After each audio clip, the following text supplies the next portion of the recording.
안녕하세요. 오늘은 2월 9일 화요일 아침입니다. 하나님 말씀으로 하루를 시작하겠습니다. 하나님 말씀은 누가복음 12장 35절에서 48절까지 말씀입니다. 제가 읽겠습니다. 허리에 띠를 띠고 등불을 켜고 서 있으라.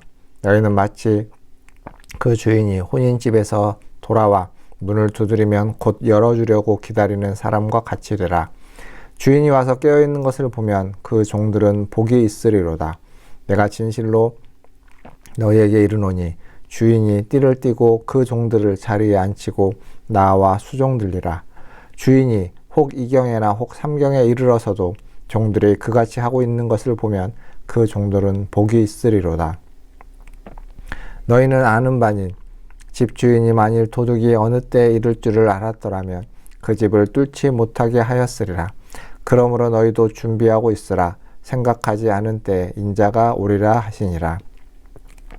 베드로가 여짜오되 주께서 이 비유를 우리에게 하심이니까 모든 사람에게 하심이니까. 주께서 이르시되 지혜 있고 진실한 청지기가 되어 주인에게 그 집 종들을 맡아 때를 따라 양식을 나누어 줄 자가 누구냐. 주인이 이를 때 그 종이 그렇게 하는 것을 보면 그 종은 복이 있으리로다. 내가 참으로 너에게 이르노니 주인이 그 모든 소유를 그에게 맡기리라. 만일 그 종이 마음에 생각하기를 주인이 더디 오리라 하여 남녀 종들을 때리며 먹고 마시고 취하게 되면 생각하지 않은 날 알지 못하는 시각에 그 종의 주인이 이르러 엄히 때리고 신실하지 아니한 자의 받는 벌에 처하리니 주인의 뜻을 알고도 준비하지 아니하고 그 뜻대로 행하지 아니하는 종은 많이 맞을 것이요 알지 못하고 맞은 일을 행한 종은 적게 맞으리라. 무릇 많이 받은 자에게는 많이 요구할 것이요 많이 맡은 자에게는 많이 달라 할 것이니라. 아멘. 오늘 말씀은 주인을 기다리는 종에 대한 이야기라고 이야기할 수 있습니다. 누군가를 기다릴 때 그 기다리는 사람이 언제 오는지 알 수 있다면 그 때를 안다면 좋겠지만 때를 모르고 기다릴 때에는 기다림이 훨씬 중요하다라는 사실입니다. 때를 모르는 상태에서 주인이 언제 올지 기다리고 그 기다림을 준비할 때가 주인을 맞이하면 그 종은 그 주인에게 칭찬을 받게 되는 거죠. 그래서 오늘 말씀에 보면 그 종들은 복이 있으리로다 라는 말씀이 여러 번 반복되고 있습니다. 그렇게 기다렸던 종들, 그렇게 주인을 기다리는 종들, 그렇게 청지기로서 주인이 맡겨진 일을 충성되게 감당하는 종들, 그들은 다 복이 있다라고 이야기하고 있습니다.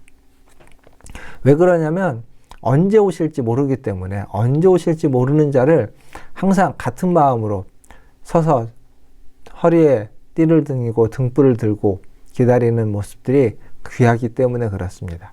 인자가 오심도 그렇다는 거죠.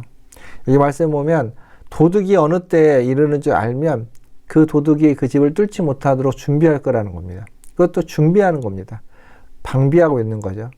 그러니까 우리의 모습, 우리가 항상 가져야만 하는 태도는 언제든지 준비해야 되는 겁니다.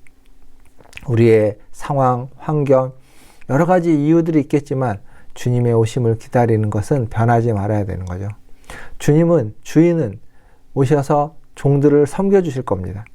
예수님은 처음 오셨을 때도 섬기는 자로 오셨지만 다시 오실 때에도 섬기는 자로 오실 겁니다. 그 예수님을 따라가는 종이라면, 우리 모두도 항상 섬기는 자로 다른 사람 위에 군림하기보다는 다른 사람에게 권위를 내세우기보다는 낮은 자로 섬기는 자로서 있어야만 한다는 것을 우리 말씀 속에서 오늘도 다시 확인할 수 있습니다. 더불어서 이어지는 말씀에 청지기에 대한 이야기가 나오죠. 주인이 없는 동안 주인이 있는 것처럼 주인과 함께 하는 것처럼 맡겨진 일에 최선을 다하는 겁니다.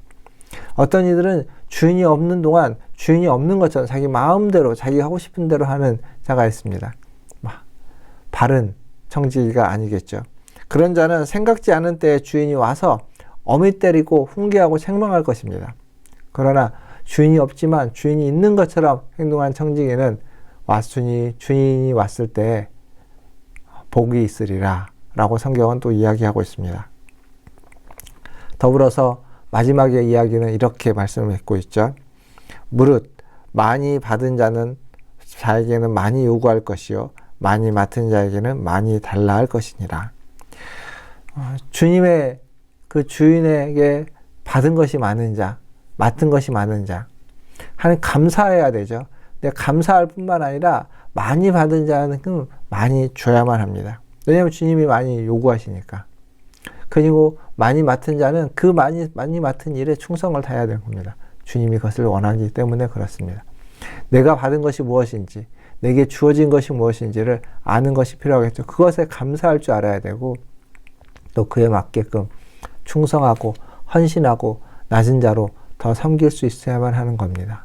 사랑하는 성도 여러분, 오늘 하루도 주님의 은혜 가운데서 주님의 종으로서 그 종은 복이 있으리로다 라는 말씀을 들으면서 듣는 오늘 하루가 되시기를 주님의 이름으로 축원드립니다. 기도하겠습니다. 하나님 감사합니다. 매일매일 주의 종으로서 주님이 맡겨주신 청지기로서 하나님 주님을 기다리며 주님의 뜻을 헤아려서 주님께 받은 것에 맡겨진 것에 충성할 수 있는 하나님 우리 모두가 되게 하여 주시옵소서. 그래서 그 종은 복이 있으리로다 라는 그 종으로서 칭찬받는 종, 복이 있는 종의 삶이 되게 하여 주시옵소서. 우리는 연약하고 부족합니다. 주님의 도우심이 필요합니다. 주님 함께하여 주시옵소서. 매일매일의 삶에 주님의 도우심이 필요합니다. 도와주옵소서. 우리 성도들 어느 곳에 있든지 강건하게 지켜주시고 아버지 하나님 믿음이 또 아버지 하나님 그들의 건강이 그들의 영육 간의 모든 풍성함의 은혜가 하나님 매일매일 부어지기를 간절히 소원합니다. 코로나가 이 설 연휴 기간에 더욱 확산되지 않게 도와주시고 하나님 지금 조금씩 다시 잡혀가고 있는 하나님 이때 아버지 하나님 이 서울을 비롯한 수도권 지역이 잘 관리되고 방비되어서 준비되어서 코로나로부터 하나님 이겨낼 수 있는 다시 한번 아버지 하나님 코로나 확진자가 줄어들어갈 수 있는 은혜를 허락하여 주시옵소서. 모든 것을 주의 손에 의탁합니다. 하나님께 맡겨드리며 예수님의 이름으로 기도하옵나이다. 아멘. 사랑합니다. 축복합니다. 또 내일 아침에 뵙겠습니다. 샬롬.